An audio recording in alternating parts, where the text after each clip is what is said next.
Hi guys, today I just wanted to share some thoughts on 90s Extreme Skiing by Max, and this is a game which I've been enjoying on and off now for a few months, and in my opinion at least is something of an underrated gem. So here we go. So gameplay. Now, a brief bit of background to the game. The developer Max originally released a game called Snow Scout, where you played the part of a caretaker looking after a ski resort in its off-season.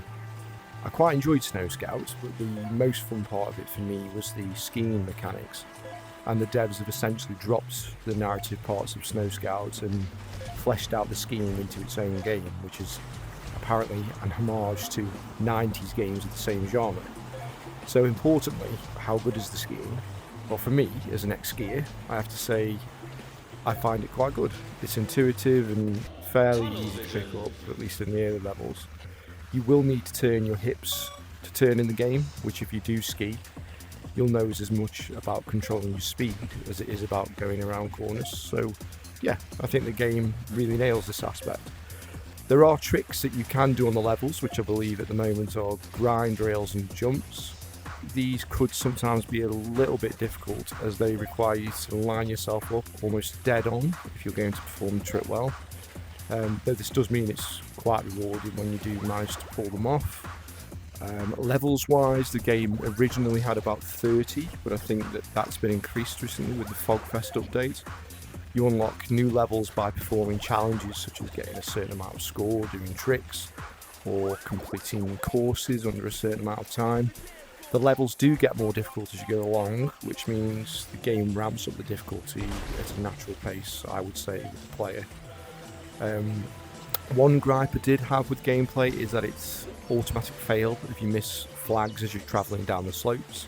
I think this could be improved by just having time penalties instead, so you don't lose all your progress on that particular course. Apparently multiplayer is coming as well this week, and for me that may end up changing the game entirely for the good.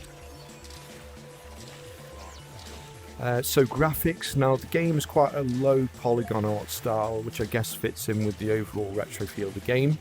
That being said, I do think the visuals look good, and I do feel immersed when playing. They're quite sharp, and I believe run at 90 frames per second inside the PSVR2 headset.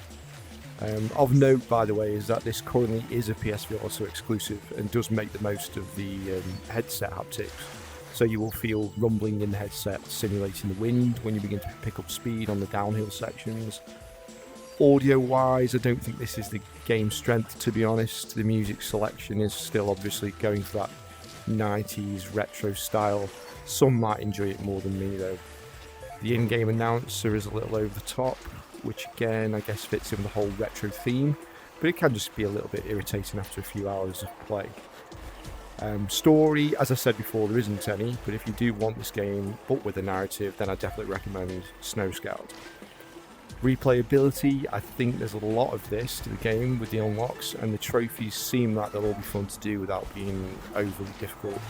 The Fogfest update was just released recently, and it added bad weather to the game, which is extra challenging. I think the multiplayer will be another game changer as well if it's implemented properly. So, final thoughts. I really like this game. I think it absolutely nails the skiing mechanics. I think it has a lot of replayability value. I think it's really cheap at $12.99, and so it's a big recommend from me. Thanks for watching.